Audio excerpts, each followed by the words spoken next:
പാണച്ചിക്കാട് ദക്ഷിണ മൂകാംബികയിൽ ദേശീയ സംഗീത നൃത്തോത്സവത്തിന് തുടക്കമായി. ചലച്ചിത്ര താരം ശ്രീ ജയകൃഷ്ണനും തിരക്കഥാകൃത്ത് ശ്രീ അഭിലാഷ് പിള്ളയും ചേർന്ന് ഭദ്രദീപം തെളിയിച്ച് ഉദ്ഘാടനം നിർവഹിച്ചു. വിശേഷാൽ പൂജകളുടെ ഭാഗമായി പൂമൂടൽ പൂജയും നടന്നു. ദീപാലങ്കാരങ്ങളുടെയും വാദ്യമേളങ്ങളുടെയും ആവേശകരമായ എഴുന്നള്ളിപ്പുകളുടെയും പെരുമകൊണ്ട് ശ്രദ്ധേയമായ തൃശൂർ പഴനി പള്ളിപ്പെരുന്നാൾ ആഘോഷിച്ചു. ബുധൻ വ്യാഴം ദിവസങ്ങളിലെ നടന്ന പെരുന്നാൾ ആഘോഷത്തിൽ 40 ആഘോഷ കമ്മിറ്റികൾ പങ്കുചേർന്നു. 50-ൽ പരം കവിതകൾ എഴുതി പുസ്തക പ്രകാശനം നടത്തിയ തൃശൂർ MUP സ്കൂളിലെ 5ാം ക്ലാസ് വിദ്യാർത്ഥി അക്ഷരയെ കാടങ്ങല്ലൂർ ഉപജില്ലാ വിദ്യാഭ്യാസ ഓഫീസർ മൊയ്തീൻകുട്ടി അനുമോദിച്ചു. അനുമോദന യോഗത്തിൽ വെച്ച് ചെറുപ്രായത്തിലെ ഇത്രയും മികവ് കാണിച്ച അക്ഷരയ്ക്ക് ട്രോഫിയും സമ്മാനിച്ചു. ശിവഗിരിയിൽ നവരാത്രി ആഘോഷങ്ങൾക്ക് തുടക്കമായി. ശ്രീനാരായണ ധർമ്മസംഘം ട്രസ്റ്റ് പ്രസിഡന്റ് സ്വാമി സച്ചിദാനന്ദ നവരാത്രി മഹോത്സവം ഉദ്ഘാടനം ചെയ്തു. നവരാത്രി മണ്ഡപത്തിൽ 12 വരെ വിവിധ കലാപരിപാടികൾ അരങ്ങേറും. CITU 3ാമത് സംസ്ഥാന സമ്മേളനം ഒക്ടോബർ 5, 6 തീയതികളിൽ ആലപ്പുഴയിൽ നടക്കും. പ്രതിനിധി സമ്മേളനം CITU കേന്ദ്ര വർക്കിംഗ് കമ്മിറ്റി അംഗം CS സുജാത ഉദ്ഘാടനം ചെയ്യും. ബാൻഡ് വാദ്യത്തിൽ സൈഡ് ഡ്രം വായിച്ച് 5 പതിറ്റാണ്ട് പിന്നിടുന്ന വാദ്യകലാകാരനായ തൃശൂർ കൊരട്ടി സ്വദേശി പൗലോസ്. ചെറുപ്രായത്തിൽ തന്നെ വാദ്യമേഖലയോട് ഇഷ്ടം തോന്നിയ പൗലോസ് സ്വന്തമായി പരിശീലനം നടത്തിയാണ് മികച്ച ഡ്രം കലാകാരനായത്. തൃശൂർ ചാലക്കുടിയിൽ ക്ലീൻ പദ്ധതിയുടെ ഭാഗമായി വിദ്യാർത്ഥികൾക്കായി ചലഞ്ച് ഏർപ്പെടുത്തിയതായി നഗരസഭാ ചെയർമാൻ എബി ജോർജ് വാർത്താസമ്മേളനത്തിൽ അറിയിച്ചു. റോഡടക്കമുള്ള പൊതുയിടം വൃത്തിയായി സൂക്ഷിക്കുന്നവർക്ക് ക്യാഷ് അവാർഡാണ് ചെയർമാൻ വാഗ്ദാനം ചെയ്തിരിക്കുന്നത്. നവംബർ 5-നുള്ളിൽ ചലഞ്ചിൽ പങ്കെടുക്കുന്നവർ നഗരസഭയെ അറിയിക്കണം. തിരുവനന്തപുരം കള്ളിക്കാട് ഹൈവേ റോഡിൽ ബൈക്ക് നിയന്ത്രണം വിട്ട് സ്കൂൾ ബസിനടിയിലേക്ക് ഇടിച്ചു കയറിയ അപകടത്തിൽ ബൈക്ക് യാത്രക്കാരന് പരിക്കേറ്റ് ഇയാളെ ആശുപത്രിയിൽ പ്രവേശിപ്പിച്ചു. തിരുവനന്തപുരം വർക്കലയിൽ 3 മത്സ്യത്തൊഴിലാളികൾക്ക് വെട്ടേറ്റ സംഭവത്തിൽ 5 പേർ പിടിയിൽ. വർക്കല താഴെവെട്ടൂർ സ്വദേശി യൂസഫ്, ജവാദ്, നിസാമുദ്ദീൻ, ജഹാംഗീർ, നൈസാം എന്നിവരാണ് പോലീസിന്റെ പിടിയിലായത്. വെട്ടേറ്റ 3 പേരെയും വർക്കല താലൂക്ക് ആശുപത്രിയിലും തുടർന്ന് തിരുവനന്തപുരം മെഡിക്കൽ കോളേജ് ആശുപത്രിയിലും പ്രവേശിപ്പിച്ചു. കോട്ടയം കൊല്ലപ്പള്ളിയിൽ ഓട്ടോയിൽ പാമ്പിനെ കണ്ടെത്തി. പാമ്പ് കയറിയത് ടൗണിൽ ഓട്ടം പോകാൻ കിടന്ന ഓട്ടോറിക്ഷയിലേക്ക്. പാമ്പ് വില്ലൂന്നി ഇനത്തിൽപ്പെട്ടതാണെന്ന് നിഗമനം. പാമ്പിനെ കണ്ടെത്താനായില്ല.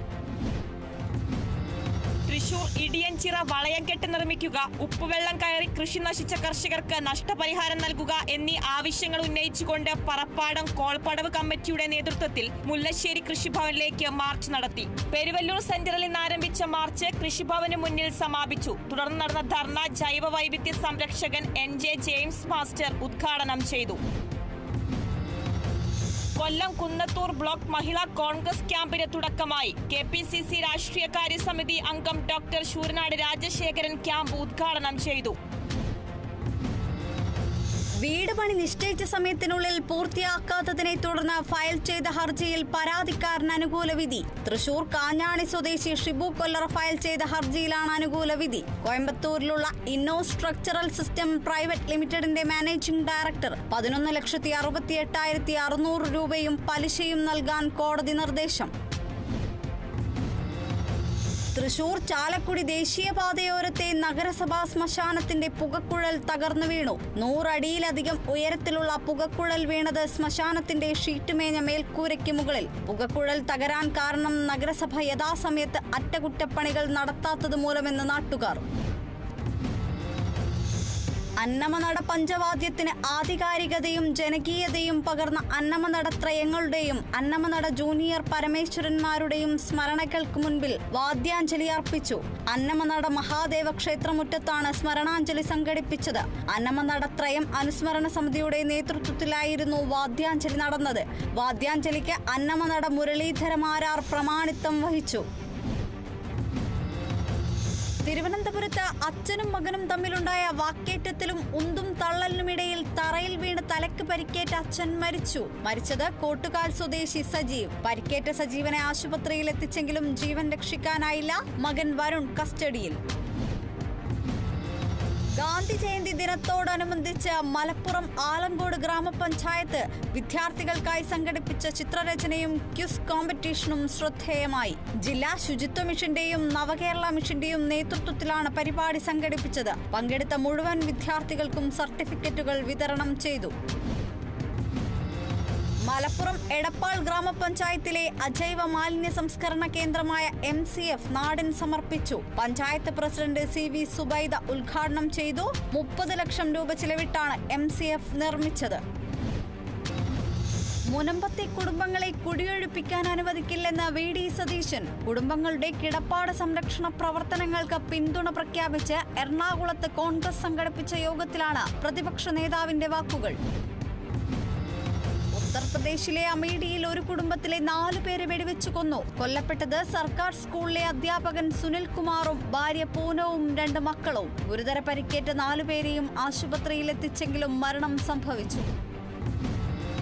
സമസ്ത കേരള ജംഇയ്യത്തുൽ ഉലമയുടെ നേതൃത്വത്തിൽ ആലപ്പുഴ മാന്നാർ മേഖല സംഘടിപ്പിച്ച നൂറെ മദീന മൗലീദ് സദസ്സ് സമാപിച്ചു. 1 മാസം നീണ്ടുനിന്ന മൗലീദ് സദസ്സിന്റെ സമാപനത്തിൽ 100ഓളം പേർ പങ്കെടുത്തു. സംസ്ഥാനത്ത് ഇടിയോടുകൂടിയ ശക്തമായ മഴയ്ക്ക് സാധ്യതയെന്ന് കേന്ദ്ര കാലാവസ്ഥാ വകുപ്പ്. 4 ജില്ലകളിൽ യെല്ലോ അലർട്ട്. ലക്ഷദ്വീപിന് സമീപം ചക്രവാത ചുഴിയും രൂപപ്പെട്ടു. ആലപ്പുഴയിൽ പോലീസ് വാഹനം അടിച്ചു തകർത്ത സംഭവത്തിലെ മുഖ്യപ്രതി പിടിയിൽ. പിടിയിലായത് ആലപ്പുഴ പുന്നപ്ര സ്വദേശി ഷിയാസ്. മദ്യലഹരിയിലായിരുന്ന പ്രതി വടിയുപയോഗിച്ച് വാഹനം തകർക്കുകയായിരുന്നു. പ്രതി പിടിയിലായത് ഒളിവിൽ കഴിയവേ. തിരുവനന്തപുരം മൈലക്കരയിൽ സാധു സംരക്ഷണ സമിതിയുടെ നേതൃത്വത്തിൽ സഭയിലെ വയോധികരെയും ശാരീരികമായി പ്രയാസം അനുഭവിക്കുന്നവരെയും ഉൾപ്പെടുത്തി വിനോദയാത്രയും മോട്ടിവേഷൻ ക്ലാസും സംഘടിപ്പിച്ചു. സഭാ ശുശ്രൂഷകൻ റവറന്റ് BM സാം അധ്യക്ഷത വഹിച്ചു. Lutheran school manager doctor KP Laladas ക്ലാസുകൾക്ക് നേതൃത്വം നൽകി.